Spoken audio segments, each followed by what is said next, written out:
What's up, guys? We're back on Car Mechanic Simulator. Today we're looking to hopefully find a Ford F-350 in the junkyard, because I have one that I bought from the dealership, but I wasn't going to make a video on that, and I wanted to test out a couple motors in it, see what I liked, and I found what I wanted. So I'm hoping I can get a two-wheel drive one that I can swap the motor over to that. But so far the junkyard is not looking promising at all. So hopefully we'll find something around the corner over here. Nothing so far, and there we go. There's an F-350. Hopefully it's two-wheel drive. It is awesome. Alright, well, definitely taking this. 10 grand, not bad. Now let's get back to the shop and get this thing going.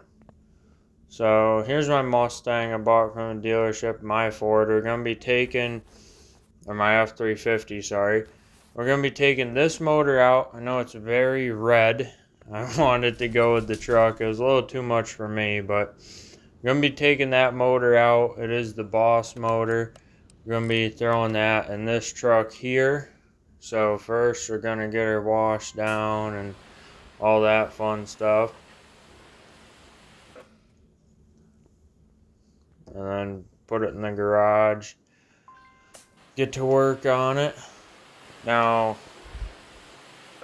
I wasn't sure how I was going to do this video, because I know in the past I've just gone through and did everything and didn't do like a time lapse or anything like that. But I'm probably going to start making these videos time lapse, so that way it isn't so boring sitting through like everything I do on these, or whatever, not even sitting through it at all. Because I don't blame you guys if you don't want to. I've tried to watch Car Mechanic Simulator videos myself, and it like just gets a little boring sometimes, because if you play the game you know exactly what the vehicle is and everything on it, so it does kind of get boring. But yeah, so it's looking a lot better already after that, taking the welder to it. But in the future, I'm definitely going to be doing more videos on the Ford vehicles, because I told you guys I would. There are going to be some that I want to do on the side, because now you can swap the small block V8, the 302, and the Cobra Jet 429 into other classic vehicles. So I'm probably not going to swap them into like classic Chevys and whatnot, because that would just be a disgrace. But I'm going to be swapping them into like the old Mustangs and stuff like that. So with that being said, I'm going to speed up the video here, get through the not so important things, and then I'll pick up with you guys once we get to some of the better parts.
Alright guys, here's the big reveal of the truck all finished. I went for a white and chrome look on it, which I know is not everybody's favorite. Personally, it's not mine. I think the truck did turn out pretty good though, and I threw Pagani rims on it, of course. Had to do that because we don't have like any offset rims or anything like that, or any that have like a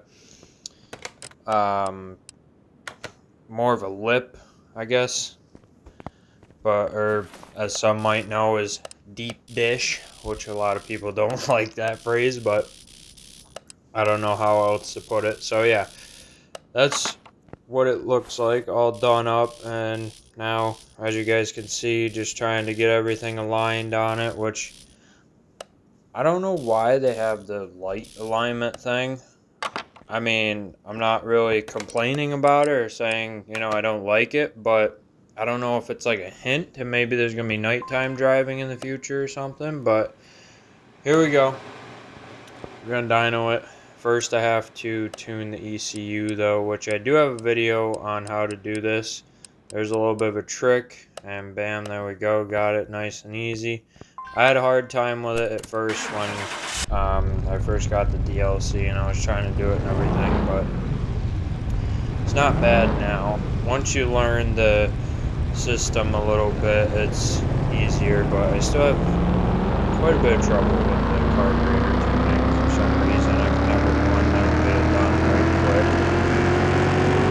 So, what are we gonna make? 797 horsepower, 849 pound-feet of torque. It's not a lot. I mean, compared to stock, it's a lot better, but it wasn't really the greatest. So we're gonna hop in, go to the drag strip, and I'll show you guys why I mean it wasn't the greatest, because it's just not really that fast of a truck with the Boss motor, unfortunately. But I'll meet you at the strip. Alright, we're here at the drag strip. So, we're going to see what it can do. Well, I'm going to show you guys what it can do. I know what this truck is capable of with this motor, and sadly, it's not really impressive. So, as you guys can see, it just really isn't that quick. I mean, it's almost like driving a real-life stock F-350. I mean, it's probably a little bit slower once you get to the top end, but it's not really impressive. So I wanted to put the supercharged motor in my truck. That's why I wanted to put this one in here, just so I had more power. But we'll see what we got for times, because I don't really remember. 32 seconds fully built, which isn't the greatest, but ain't the worst either. I mean, my stock Mustang, I ran it, and it could do 32 bone stock. I know that's a car and everything, but it is kind of sad that this thing takes that long to get there, but is what it is. Personally, for me, it's just not enough power, so